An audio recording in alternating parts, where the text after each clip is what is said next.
Boa noite, estamos nos encontrando para mais uma EFA ao vivo.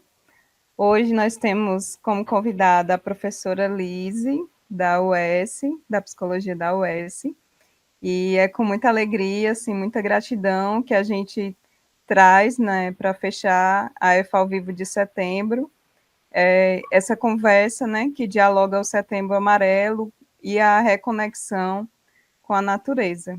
E falando um pouquinho aqui da professora Lise, ela é doutora em educação pela Universidade Estadual do Ceará, desenvolvendo estudos junto aos egressos do sistema penitenciário e suas reconexões com a natureza.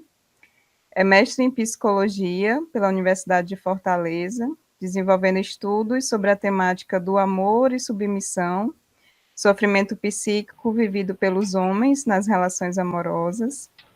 É assistente social e psicóloga, atuando na área de desenvolvimento organizacional, tendo assumido cargos de gestão em empresas públicas e privadas do Brasil. Pós-graduada em administração e recursos humanos e em yoga. Desenvolveu estudos na interface entre psicologia transpessoal e yoga.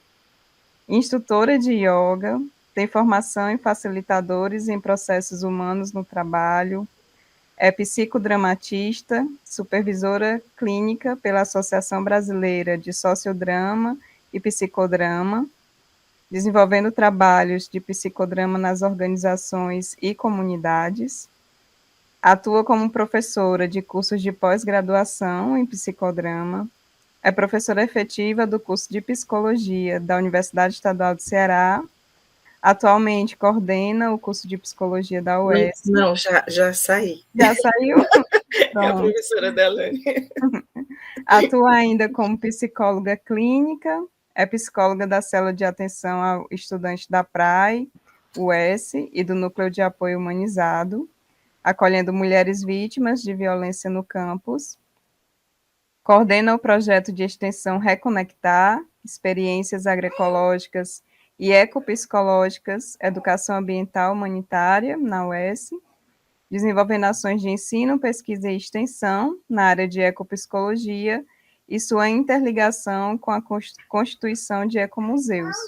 É guardiã de um sítio no interior do Ceará, desenvolvendo ações de agrofloresta.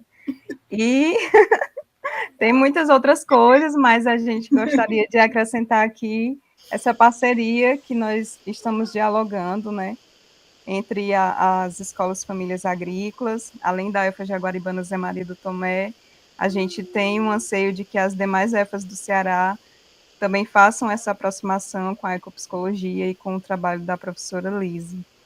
Então, Lise, muita alegria de te ter aqui e a gente te passa a palavra.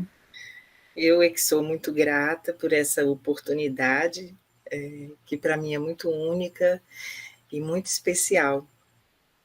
Espero que a nossa parceria permaneça e continue dando bastante frutos. Queria desejar uma boa noite para o Alisson, para a Adelita e para todos e todas que nos ouvem nesse momento, principalmente porque a gente traz um tema que tem a palavra suicídio e nós resolvemos colocar um outro nome para isso. O tema é Setembro Amarelo e a reconexão com a natureza, reconstruindo novas primaveras. Conversando com a Adelita, a gente achou que talvez essa palavra suicídio não devesse ser o foco, uma vez que o suicídio é uma psicopatologia, um sintoma que a nossa sociedade engendrou e cuja responsabilidade é de todos nós. Não é só uma questão de saúde pública, é uma questão que toma a todos nós indistintamente. Então, eu organizei a minha fala para fazer algumas pontuações, inicialmente em relação à contemporaneidade, esse momento que a gente vive.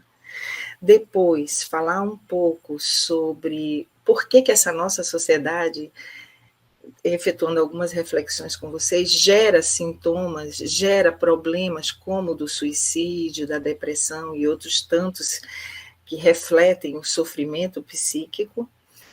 E, por último, eu vou falar um pouquinho sobre uma perspectiva que eu estou chamando de primaverar-se, viu, Adelita? Como é, então, diante de tudo isso, o que a gente pode fazer? Eu não sou especialista na área do suicídio, mas, como psicóloga, nós estudamos e o meu enfoque ele vai ser a partir da ideia da reconexão com a natureza. Então, falando um pouquinho mais sobre por que esse nome é Setembro Amarelo, talvez a maioria saiba, mas eu queria situar que o Setembro Amarelo é o mês dedicado à valorização da vida e da prevenção ao suicídio. Em setembro de 1994, o jovem de 17 anos, chamado Mike M., cometeu suicídio. E ele tinha um Mustang 68 amarelo. No dia do seu velório, seus pais e amigos decidiram distribuir cartões amarrados em fitas amarelas com frases de apoio para pessoas que pudessem estar enfrentando problemas emocionais. Então, a ideia acabou desencadeando um movimento de prevenção ao suicídio e até hoje o símbolo da campanha é uma fita amarela. E inspirado nesse caso M, foi em 2015 que o Brasil adotou o Setembro Amarelo pelo Centro de Valorização da Vida, o Conselho Federal de Medicina e a Associação Brasileira de Psiquiatria. Pois muito bem, essa problemática está inserida em um contexto. Que contexto é esse? Um contexto que nos influencia, a todos nós indistintamente, o mundo considerado externo e o mundo interno. Então, eu vou falar de algumas coisas aqui que todos nós já conhecemos. Vivemos uma época de consumo desenfreado, caracterizada pelo individualismo, pela efemeridade, pelo descompromisso. Ondas de banalização da vida, ondas de violência, vulnerabilidade e declínio daquilo que para nós se constituíam como sistemas éticos de simbolização se fazem presentes. A ideia de uma existência no aqui e agora, na vivência do presente, desconectado das memórias e das perspectivas de futuro.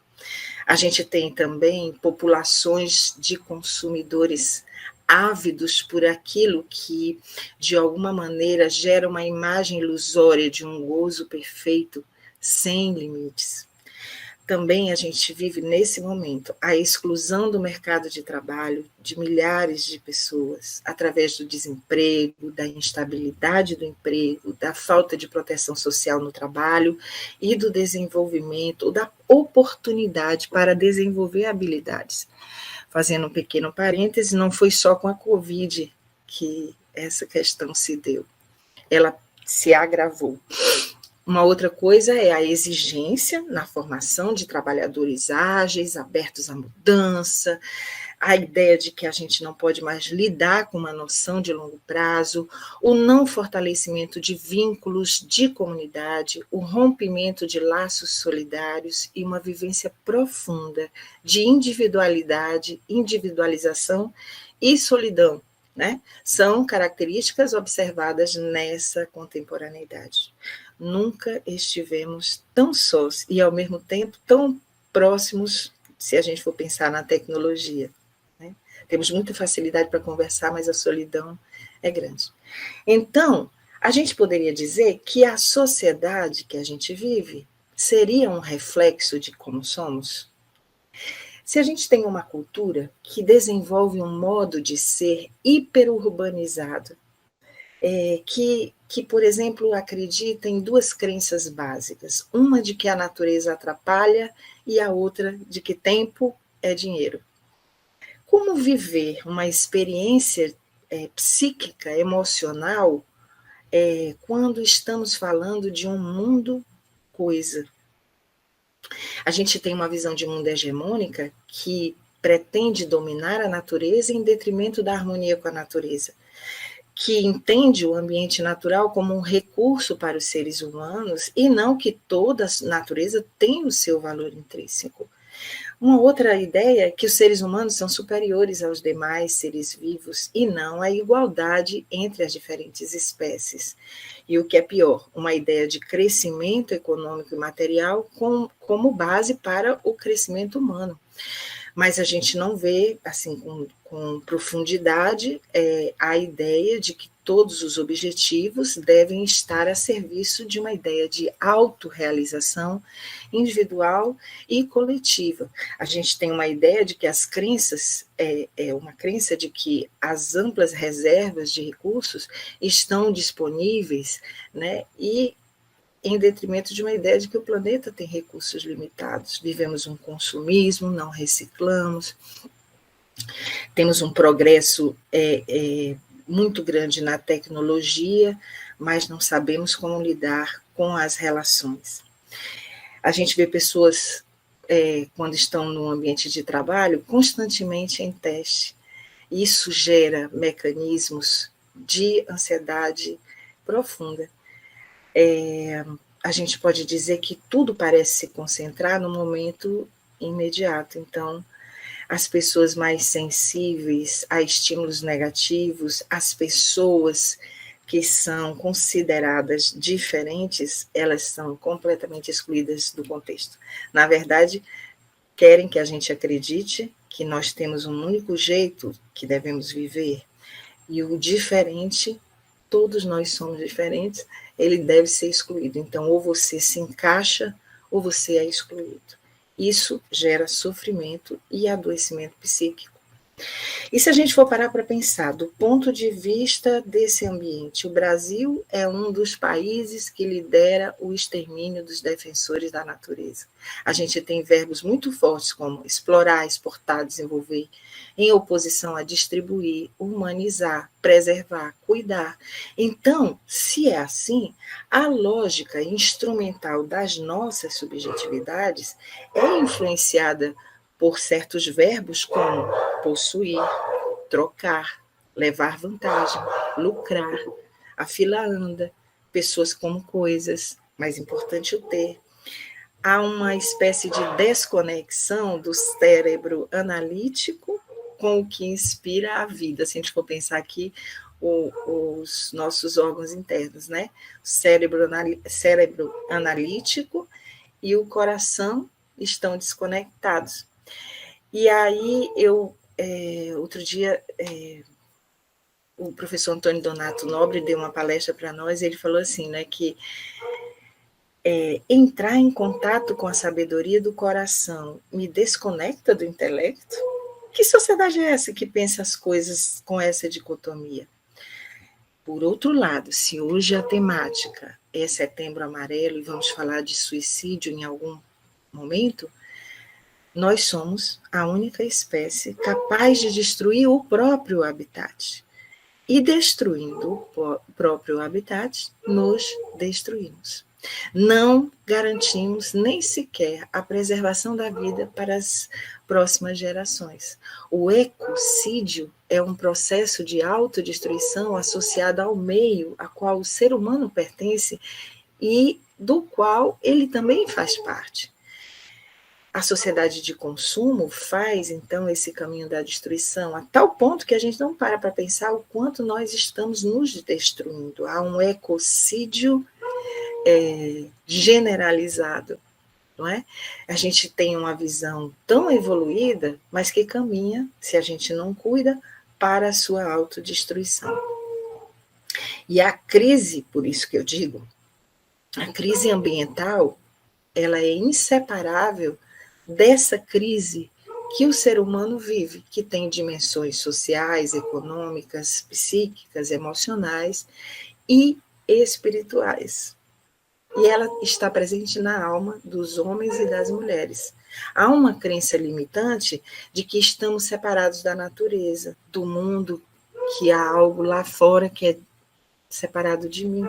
Então, a gente perde, dentro desse contexto, a conexão intuitiva com as várias dimensões da vida. E quando isso acontece, um processo de desumanização entra em curso. Nós somos a única espécie que não nasce só ser humano, tem que tornar-se humano. E o processo de desumanização provocado por esse contexto que a gente está colocando nos desumaniza. E nos desumanizar significa a gente parar de pensar criticamente sobre aquilo que a gente vê, a gente se desconectar da nossa própria natureza. Quando a gente, por exemplo, é agente ativo e passivo de uma normalidade patológica, a gente banaliza coisas que são tão terríveis, a gente convive com o inaceitável e admite um modo dicotomizado de viver. Esse modo dicotomizado de viver, para Roberto Crema, para Pierre Weil, para Jean-Yves Leloup, se chama normose. O que é a normose? É um conjunto de normas, conceitos, valores que a gente é habituado a viver e a pensar, e que é traduzido como verdade única, que nos faz mal e a gente continua levando. É um hábito, um modo de pensar tido como um consenso social, mas que gera uma série de patologias. A normose é uma normalidade doentia, é uma forma de alienação. A normose, ela nos coloca separado da nossa própria natureza, a tal ponto que a gente não se sente parte dela, não se sente natureza, a gente se sente separado. E a separação gera todos os sofrimentos psíquicos possíveis. A tal ponto que o que a gente tem é, inclusive, a patologização de qualquer indício de mal-estar, porque quem se sente mal numa sociedade dessa está doente. O que eu acho que quem está se sentindo mal com isso é a expressão de que algo não vai bem, né? Se acostumar com isso é que é adoecedor. Portanto, ao se acostumar com essa forma de viver, quais são os impactos na subjetividade? Primeiro, entendimento que a subjetividade é o mundo vivo, está presente no mundo vivo, e não apenas no ser humano. Então, a gente tem tensões, sofrimento psíquico, que a gente rotula como estresse, somatização, depressão, suicídio, dentre outros. Basta a gente ver o que essa pandemia nos trouxe, o que essa pandemia nos mostrou, o que ela tem a nos ensinar. Como foi difícil conviver com situações que a gente não estava acostumado, ela sendo uma consequência de como estamos lidando com o nosso planeta. Então, dentre essas patologias, a gente tem a depressão. A depressão, que é uma das principais causas de incapacidade no mundo, que resulta de uma interação complexa de diversos fenômenos, mas que a nossa sociedade, se você fica triste, já fica, nossa, eu estou depressivo, é depressão. Depressão faz parte dos processos de vida de um sujeito. Momentos depressivos, eu quero dizer assim, quando a gente cai, quando a gente reflete, quando a gente chora, quando a gente pensa, e aí a gente tem esse momento para elaborar e depois a gente se reposiciona como sujeito diante da vida e das coisas.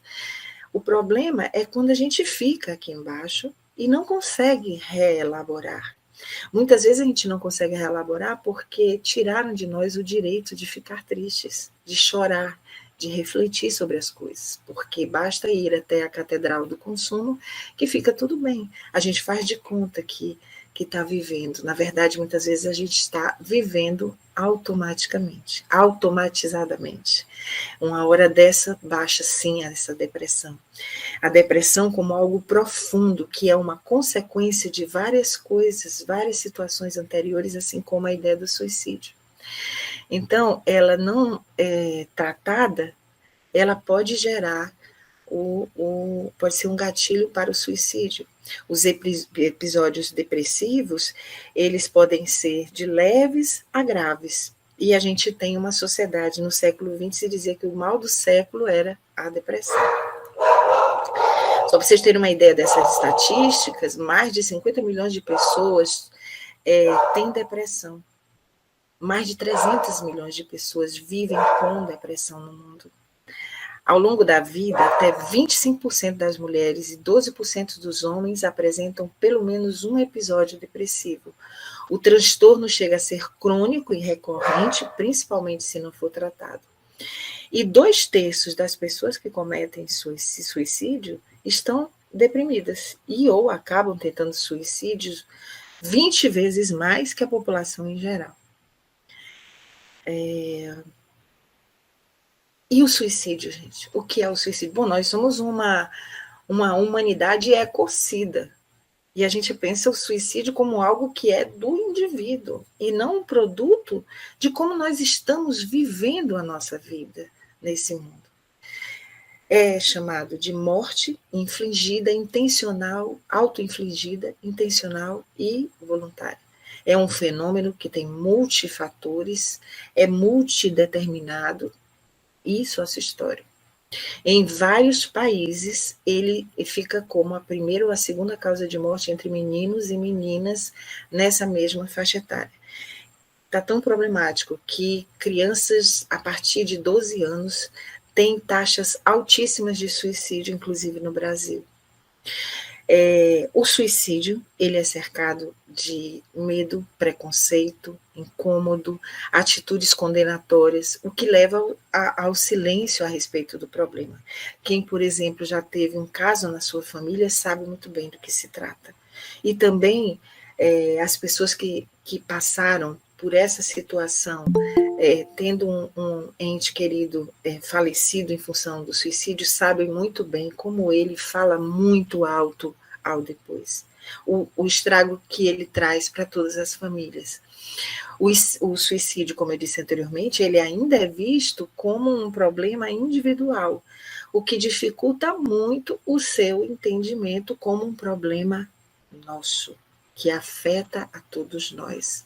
É necessário mudar essa visão para que a gente possa, sabendo que temos algo a ver com isso, trabalhar no sentido da vigilância, da prevenção e do controle.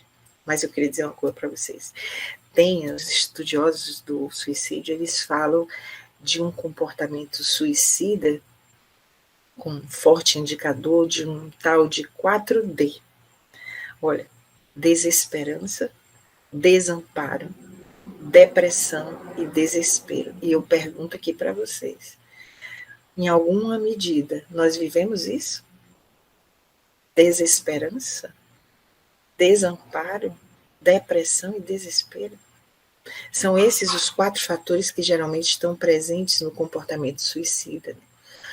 Olha, o suicídio é um problema de saúde pública, ele é estigmatizado, mas ele não é uma questão individual, ele é uma questão que afeta toda a nossa comunidade.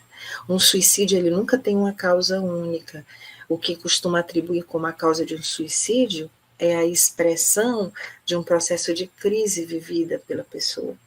Quantas pessoas vocês conhecem que estão vivendo situações de desamparo, né, de desespero? E às vezes a gente não enxerga.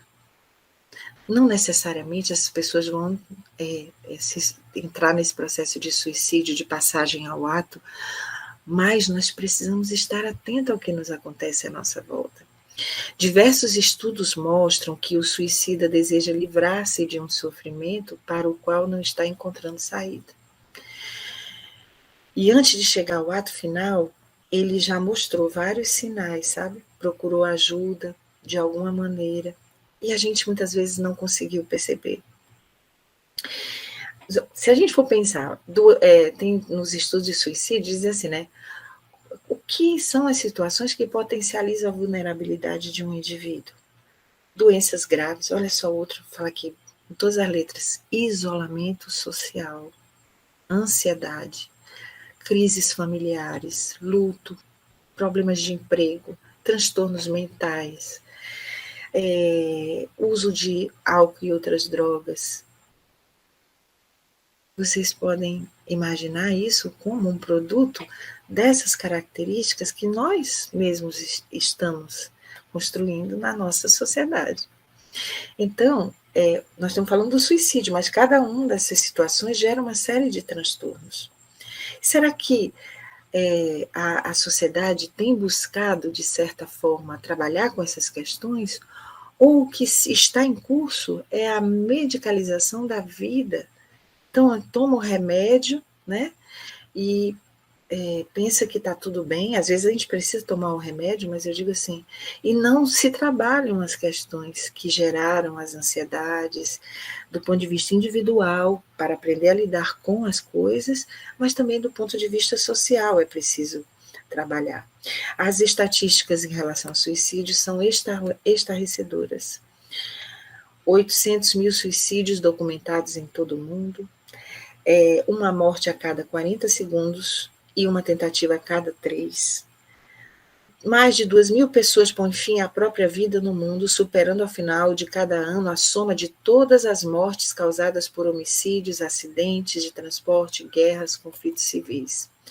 No Brasil, o Brasil ocupa uma posição muito assim, emblemática, né, na classificação mundial. Está entre os 70 países com as estatísticas mais altas. Na América Latina, entre os 5 países com maior número de suicídios.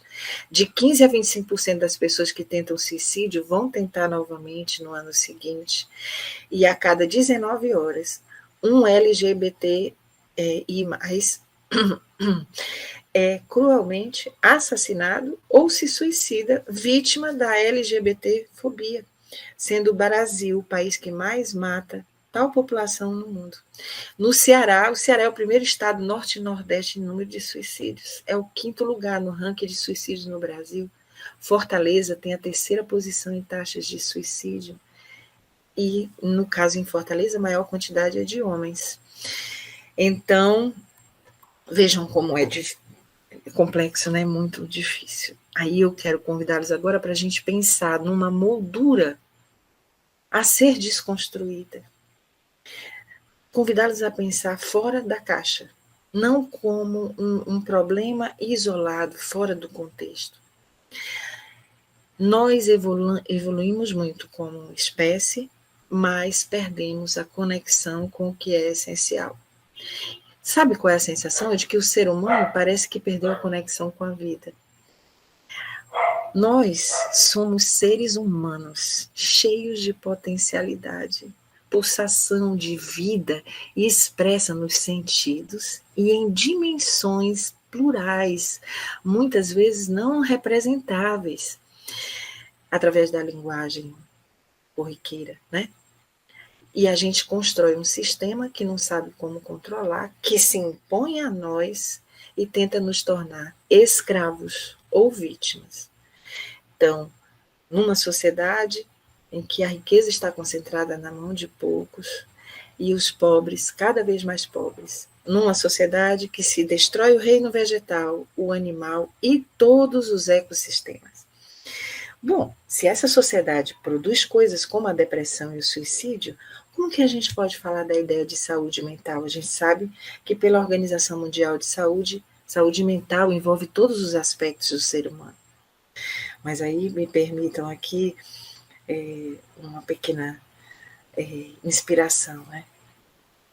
Se a gente for falar de saúde mental, falar de saúde mental é criar espaços dentro de si mesmo para a escuta. Onde está o passarinho? Onde estão as folhas? Qual é o som do vento dentro de mim?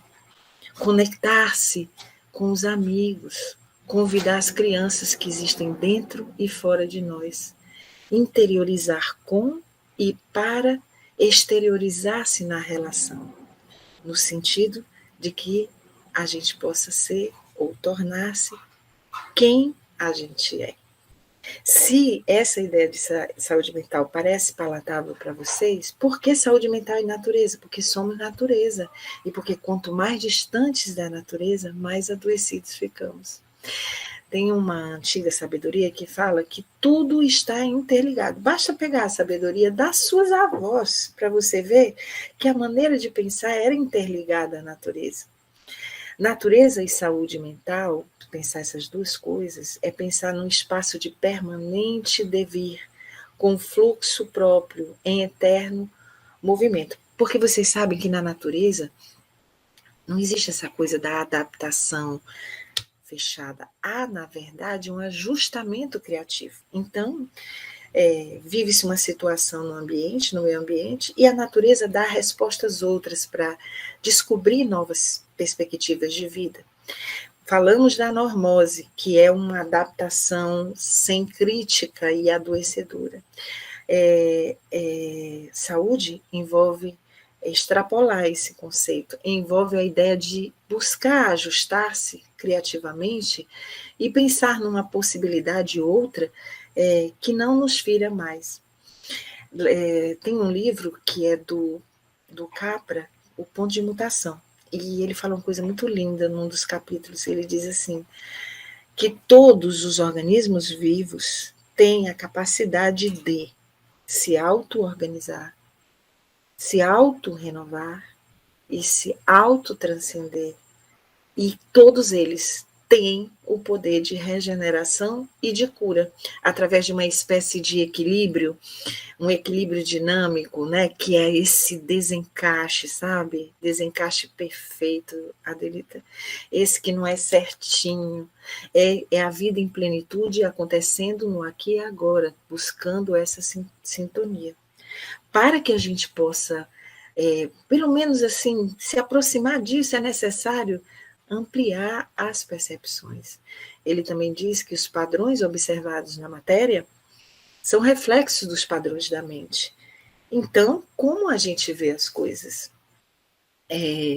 A natureza é uma expressão de nós mesmos. Somos natureza, como a galinha, o cachorro. Somos natureza. E defendê-la é defender-nos. O ser humano é a expressão da natureza, então, sendo isso uma verdade, defendê-la é defender também nossos próprios interesses, produzir todas as naturezas. Imagina isso. Você ser um ser humano em plenitude é constituir novos espaços na conexão possível entre saúde mental e natureza.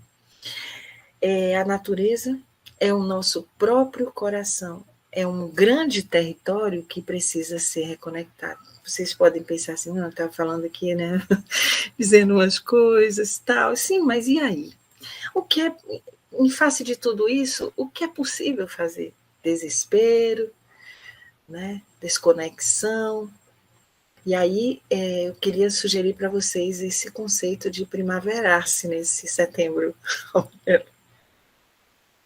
Pensar não o caso do suicídio em si, mas do sofrimento psíquico que acomete a todos nós.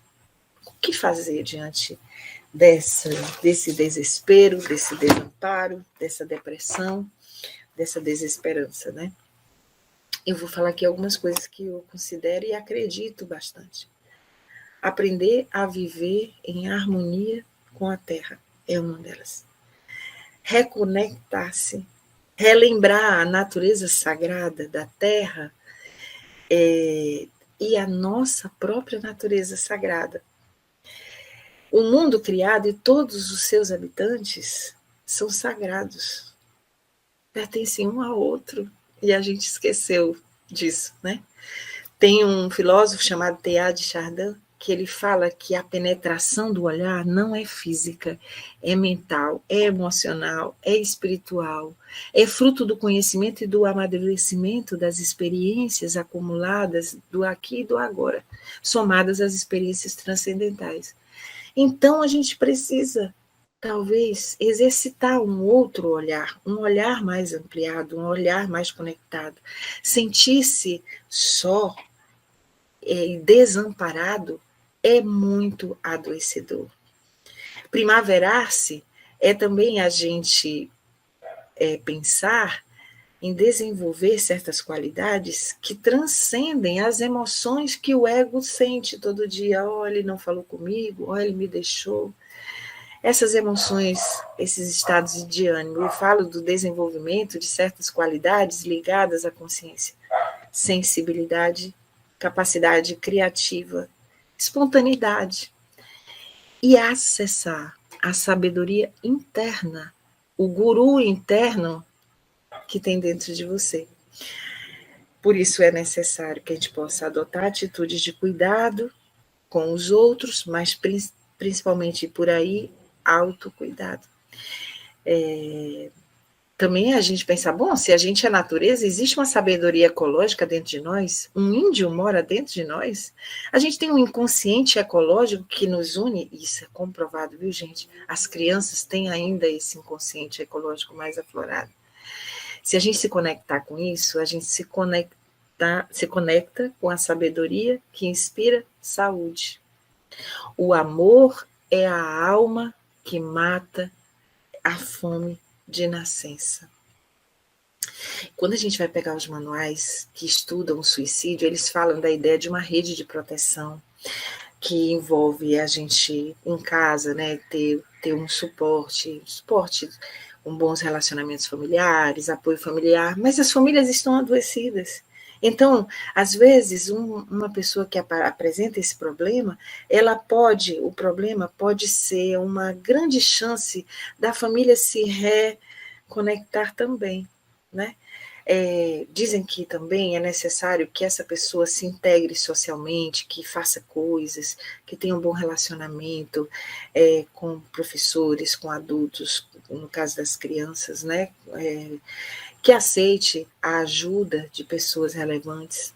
Mas eu diria assim, é necessário também que, para que isso ocorra, a gente possa se reidentificar com o nosso pai, com a nossa mãe, que estão na nossa trajetória, porque a gente não é um ser largado. A gente tem memória, tem história, tem parentes. Cadê nossos parentes?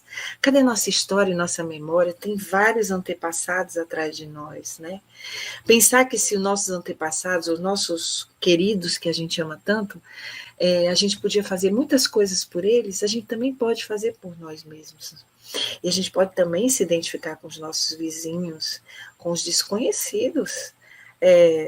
Somos irmãos em humanidade, né? Inclusive, conectar-nos com os seres viventes, as plantas, as outras formas de natureza, conectar-se com a sabedoria desses antepassados é uma coisa fundamental. E ainda aqui, concluindo, o professor Mário Chagas, que é um expoente dos ecomuseus, ele fala de um leque de penas coloridas, de uma ecologia de saberes. Então, primaverar-se, criar projetos, por exemplo, quando a gente fala de redes de apoio de profissionais ligados à saúde, que é muito interessante como, no caso do suicídio, essas redes estão muito articuladas, bem articuladas. Que tipos de projetos podem ser feitos? E aí eu vou fazer aqui algumas sugestões.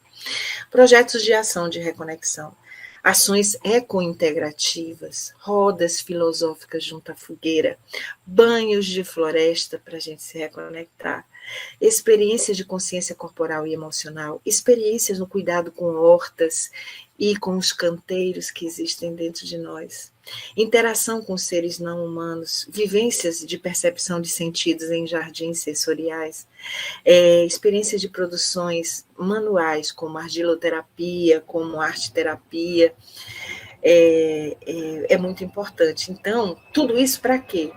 Para que nessa perspectiva da reconexão com a natureza, alguém que esteja nesse sofrimento ou em sofrimento, possa expandir a percepção interna e a conexão, o relembrar-se dessa reconexão, de que todos estamos interligados. E para isso é necessário que ele descubra que não é só se reconectar com uma árvore, não é isso que eu estou falando, porque até para isso precisa de tempo para a gente perceber, mas de nos reconectarmos com a nossa natureza de dentro, com as nossas percepções, nossas emoções, nossos sentimentos, que muitas vezes a gente nega para a gente mesmo, né?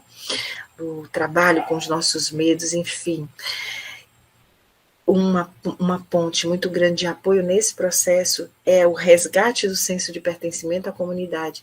Vocês sabem muito bem quantas pessoas, amigos, primos, famílias já nos tiraram de situações difíceis, foram elas que nos ajudaram a nos levantar, né? Então, redescobrir o sentido de pertencimento à comunidade é fundamental. Esse pertencimento, que eu quero dizer, implica na expansão do ser e precisa da relação com o outro, com o entorno, com os outros, nessa perspectiva de autodesenvolvimento. O professor Marcos Uchoa, que é um grande filósofo, ele fala: nossa vida não se sustenta sozinha, a vida é simbiogênese, é cooperação. Então, os males do mundo são responsabilidades de todos nós. A gente pode, viu, restaurar vidas e biomas, começando pela gente, pela vida. A gente pode se engajar ética e politicamente em projetos que a gente acredite para mudar o mundo. As coisas não estão todas dadas, não está tudo dominado, não. Somos seres em evolução e podemos transformar a realidade. Ampliar, portanto, a percepção do protagonismo que temos frente a essas ruínas provocadas pela ação humana e conquistarmos o lugar da regeneração, da busca de novas formas de reencantamento com o mundo, escapando da vida prosaica, descolonizando os nossos olhos e as nossas fronteiras. E terminando, cuidando da terra, cuidando das pessoas, reconectando-nos com Gaia e distribuindo de forma justa os recursos. Eu termino com uma frase do Ninauá, que é um grande líder indígena de Roraima que eu tive a oportunidade de conhecer. Ele diz assim, ó: a gente se cura quando a gente se une. Então é isso, Adelita e Alisson. Pessoal, era o que eu tinha para dizer. Obrigada pela atenção. Uhul! Nossa, Lise, que maravilha, assim, que banho mesmo, um bálsamo. E da gente poder parar, né, refletir e ouvir também de como as coisas acontecem na sociedade, de como elas chegam para nós, né, enquanto seres humanos, de como que a gente constrói o futuro, né, a olhar para a pandemia e entender que ela é uma resposta de tudo que nós viemos fazendo, né, para o planeta, toda a destruição, e que a destruição ela vai trazer uma resposta, né? Que à medida em que a gente vai avançando sobre a natureza, tem um momento em que a natureza ela vai buscar o espaço dela novamente, né? Porque é necessário. E como que é importante a gente poder parar, né? Perceber isso e se determinar a também proporcionar, buscar, né, se engajar para que as mudanças elas aconteçam. E aí as crises que a gente vive, né, o quanto que elas estão se complexizando, o quanto que elas estão se ampliando, não é mais só uma crise aqui, outra crise acolá, mas para todos os lados que a gente olha, a gente vê algo em crise, né, o ser humano em crise, o sistema em crise, o que a gente vive atualmente, né, que sempre vai ter as crises porque ele não se sustenta, e que ali no nosso cotidiano, com os nossos pares, a gente precisa ir construindo as alternativas, né, porque elas são necessárias também. E o quanto que essa questão dos sentimentos, né, de como ser humano e os avanços que a gente foi desenvolvendo com o tempo na tecnologia, nos traz alguns benefícios e, por outro lado, nos traz os malefícios, do quanto que as coisas estão tão rápidas que a gente já não consegue mais parar para pensar sobre elas, senti-las, de como que o ter, né, ele se sobrepõe ao ser, e aí deixando de ser, a gente acaba deixando de sentir também, e quando a gente tem uma sensibilidade, quando a gente não vai na normalidade das coisas, né? Quando a gente não se deixa levar por essa onda em que o próprio sistema quer que a gente sempre esteja numa insatisfação, porque o sistema quer que a gente consuma, é isso que faz o sistema permanecer. E se a gente não consegue perceber que não é por aí, enquanto ser humano, que o ser humano se completa, né? Que o ser humano ele tem uma vida em que se sente pleno, e que a gente precisa entender, né? Que o que está colocado, o que está posto como normal, na realidade é o que nos está adoecendo. Nos adoecendo e, ao mesmo tempo, a gente adoecendo, né, e comprometendo a vida no planeta. E aí eu estou muito feliz, assim, por ouvir, né, e da gente ter essa complexão, essa compreensão, de ter essas reflexões e de saber que existem sim as alternativas, que a gente precisa se reconectar, que a gente precisa buscar no nosso íntimo, no nosso interior, essa natureza que a gente acabou se perdendo e se distanciando dela, e praticar também, né? Buscar esse contato físico que a gente precisa, né? A nossa mente precisa, o nosso corpo precisa, a nossa espiritualidade precisa. E que é importante a gente ver quem está à nossa volta, né? Que pode nos ajudar, mas compreender os momentos também que nem sempre aquelas pessoas que estão ali mais perto, elas vão saber ajudar da melhor forma, né, que a gente precisa procurar em outros lugares, procurar outras pessoas, né, que a depressão é algo muito sério e que ela pode sim, né, desenvolver em algo pior e a pessoa chegar a querer se suicidar e realmente acontecer isso, mas que a gente busque, né, que a gente saiba enquanto humanidade, enquanto ser humano, que os próprios conhecimentos, né, que já foram acumulados durante o tempo, já existem as ajudas que estão já conhecidas para quem está nessa situação. E aí a gente, né, faz esse apelo também para quem está sentindo isso, né, para quem está se sentindo desanimado, quem está se sentindo em depressão, quem está se sentindo em desamparo, que busque ajuda. Existem locais próprios para isso também, né? Existem pessoas preparadas para isso também. E que a natureza, ela sempre é para onde a gente precisa também correr, abraçar, não só no sentido físico, mas de busca, né? De compreensão da vida e do que é ser e estar no mundo nessa conexão. Aí eu queria também pedir ao Alisson para trazer um pouquinho para a gente aí sobre os comentários, o pessoal que está participando.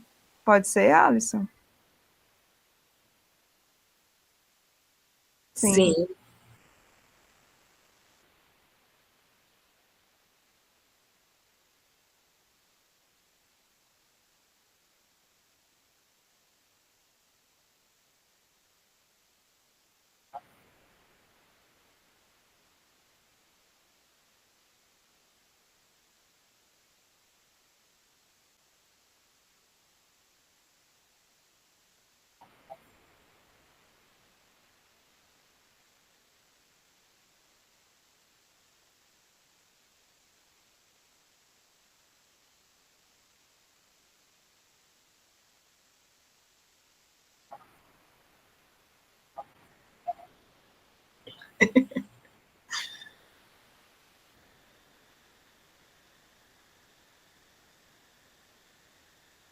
é,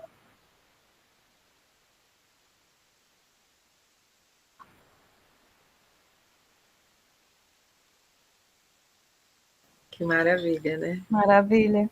Que bom, o pessoal também traz comentários, né, para dialogar, para a gente pensar. E eu queria também falar que a gente está uma semana na primavera, né? Faz uma semana que a primavera começou aqui, onde a gente vive, né? Nosso hemisfério. E como é bom a gente olhar para o setembro amarelo também com esse olhar da primavera, né? Quando a gente traz, quando a Lise traz, né, essa questão e esse diálogo do setembro amarelo com a questão da reconexão com a natureza. E para a gente, né, enquanto EFA Jaguaribana, a associação que compõe a EFA, né, que é responsável pela escola, em parceria com a Contact, que é uma cooperativa em Aracati, a gente desenvolve esse projeto de sementes no Vale do Jaguaribe, E para a gente, assim, perceber a importância das sementes, né, a importância da natureza, de como a natureza se multiplica, né, de como a gente permanece na vida, mesmo indo, mas as sementes, elas continuam a história por aqui, seja sementes vegetais, animais, incluindo nós, e como que pensar a nossa produção de alimentos também passa por entender essa natureza e a necessidade de produzir alimentos saudáveis, né? Porque muitas doenças, elas também vêm da nossa alimentação. E aí eu me pergunto também, né, refletindo, assim, eu vou buscar se já existem pesquisas sobre isso, porque o agrotóxico, quem usa, né, quem está ali com contato com ele, causa depressão. Um dos sintomas, né, uma das consequências do contato com os agrotóxicos é a depressão. E aí eu me pergunto, se a gente está consumindo tantos alimentos que são produzidos com o uso de agrotóxicos, né, alimentos produzidos através da transgenia, né, será que a depressão que a gente vive, para além dessas questões da sociedade, do nosso cotidiano, até que ponto também estaria relacionadas com a nossa alimentação tão doentia, né? Da criação dos animais, de uma forma de sofrimento, né? De como que isso perpassa para o alimento que chega para a gente e que vai também constituindo os nossos corpos, né? Eu volto a palavra para você, Lise. Você, eu queria lhe dizer assim, na sua síntese tão linda, não é? Que, das coisas que você colocou e das pessoas que também participam agora do YouTube, tantas coisas para a gente pensar. Eu penso na sabedoria ancestral, que fala dos saberes do bem viver.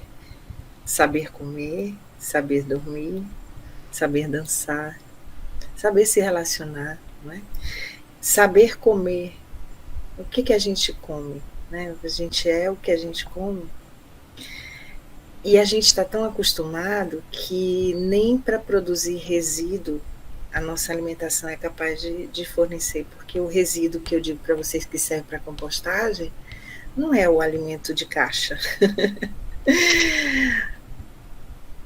Como é interessante a perspectiva de plantar, de colher, de semear, de plantar, de colher. E mesmo que você não tenha essa experiência, quando você está diante de um alimento saudável, você se lembrar que alguém plantou, alguém colheu, alguém levou, transportou e chegou na sua casa, né? Então foram várias mãos que trabalharam com isso. Imagina esse alimento sendo um alimento saudável. Nós estamos acostumados com o inaceitável. É por isso que as coisas estão do jeito que estão. É por isso que às vezes a gente fica estarrecido com as notícias. Em algum momento nós somos partícipes dessa coisa que a gente não gosta. A gente foi conivente com alguma coisa. Nós precisamos fazer algo. Não dá mais para esperar, eu penso assim, sabe? Cada um no seu circuito pode sim ajudar a transformar essa realidade. Eu particularmente acredito, Adelita e a todos, que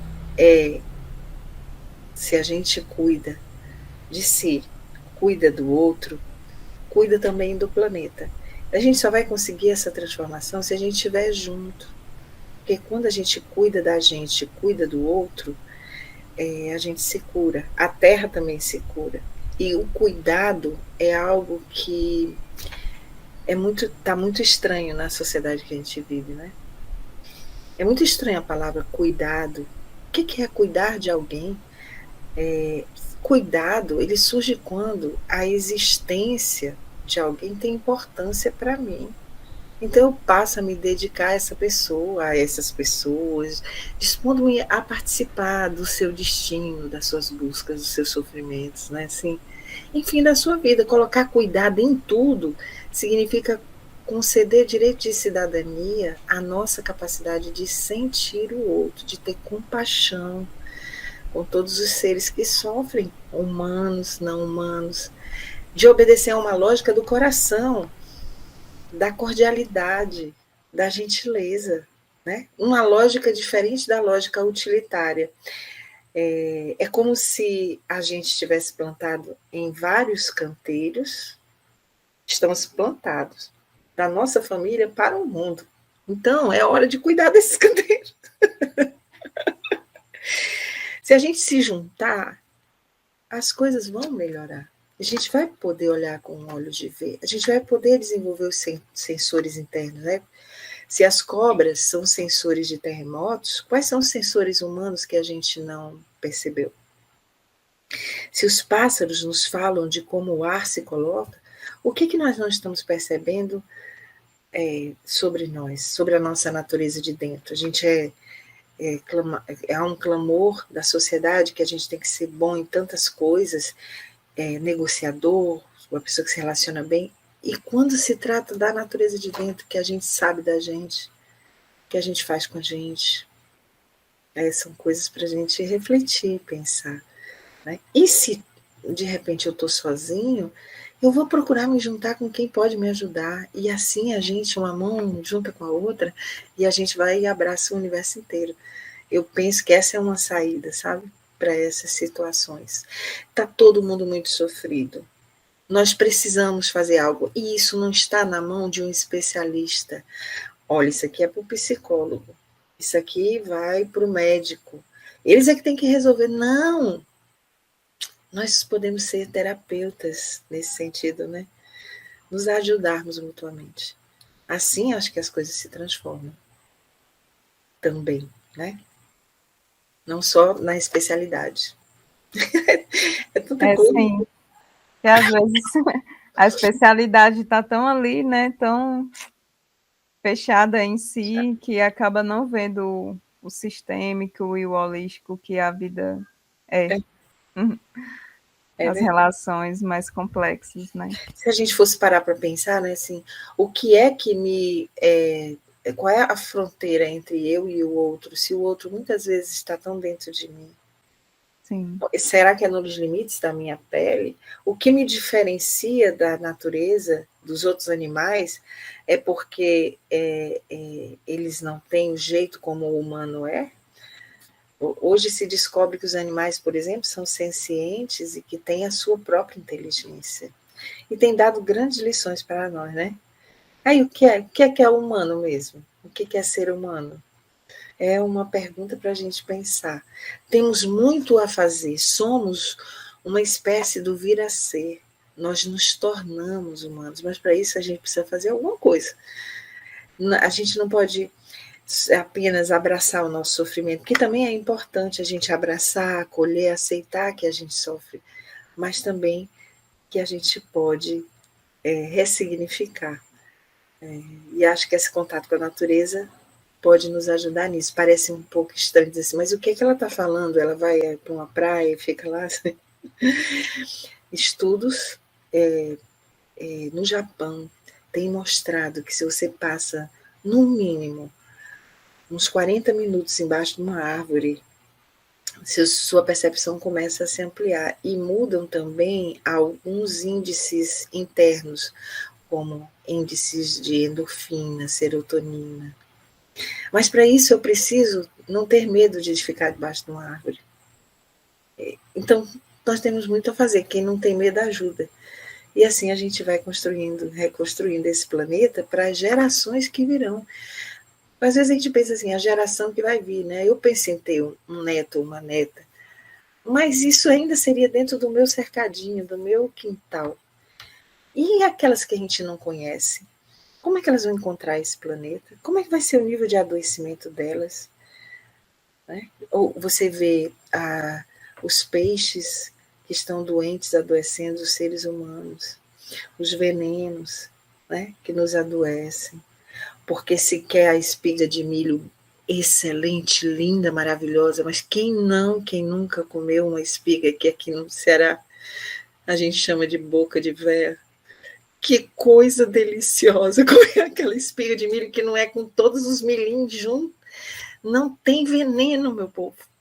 Até as sementes, elas já vêm com veneno. Algumas você tem que comprar coisinha que não tem aquela caveira atrás. Está tudo assim ficando poluído. O que existe é muito desequilíbrio. Por isso, se a gente aprender a trabalhar nesse campo do equilíbrio, do reequilíbrio, e não é uma tarefa fácil, é difícil, é sofrida, mas se você acreditar, né, outras pessoas também virão. Eu penso assim. Sim, Luiz, é isso mesmo.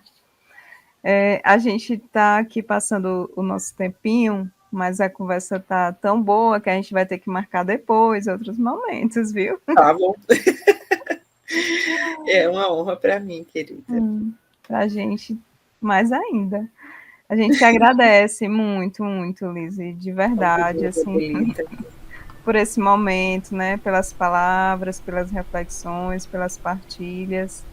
E a gente fica feliz por poder, através da EFA ao vivo, a gente cada vez, né, cada quarta-feira, a gente poder dialogar sobre temas que a escola considera importante para a sociedade e que esse espaço ele também seja, né, através das mídias, né, a tecnologia, as redes sociais, também sejam espaços da gente partilhar o que a gente considera importante, da gente reafirmar as nossas lutas, da gente continuar a nossa caminhada, né, na construção de um mundo diferente, de um mundo mais digno, né, de um mundo mais justo, de um mundo em que não seja a destruição e a ganância, a vaidade, né, por cima de tudo e por cima de todos, mas que a gente esteja buscando o equilíbrio, que a gente se reconheça enquanto ser, né, um ser humano não acima dos outros seres, mas em sintonia com os outros seres e construindo o mundo que sirva para agora, que sirva para depois e que continue, que a natureza continue a sua caminhada, né, o ser humano em sintonia com ela, por ser parte e por ser diferente também, assumir uma responsabilidade do cuidado. Essa palavra que muitas vezes está associada principalmente às mulheres, né? Mas que enquanto ser humano a gente entenda que o cuidado ele é para todas as pessoas, né? Que todo mundo pode cuidar e que todo mundo precisa também de cuidados. Acho que você pode, sei lá, trazer mais algumas palavrinhas para a gente poder encerrar. São só palavrinhas de agradecimento por essa oportunidade. Também gostaria de me colocar à disposição para, eventualmente, se alguém quiser trocar informações, acho que aí a Adelita dá o contato, né? Falar do nosso projeto, o projeto Reconectar da UES, que é um projeto que trabalha experiências agroecológicas e ecopsicológicas, além da educação ambiental humanitária, que trabalha com a perspectiva dos animais, né, dessa relação de respeito com todos os seres, animais e plantas. E a gente faz vários trabalhos na UES e quem quiser gostar, se interessar, eu posso deixar depois o link do projeto para vocês verem o canal do projeto. Muito obrigada, viu, gente? Gratidão, Liz. E vamos lá, a gente conhecer o projeto Reconectar. Sim, com certeza. Obrigado, Liz. Obrigado, Adelita. Obrigado, pessoal que acompanhou aí até agora. Gratidão. Mais um F ao vivo. Toda quarta-feira a gente está aqui às 19 horas até às 20. Às vezes passa um pouquinho, mas faz parte mesmo. Gratidão, Liz. A gente também coloca a EFA Jaguaribana à disposição, a comunicação da EFA também, os nossos espaços das redes sociais, viu? Estamos juntos. Vocês duas fiquem aí, que eu vou só despedir aqui do pessoal para fechar aqui a... Gratidão a você também, Alisson. Obrigada, Alisson. Gratidão, gente. Fiquem aí que eu já volto, viu? Tchau. Tchau. Tchau.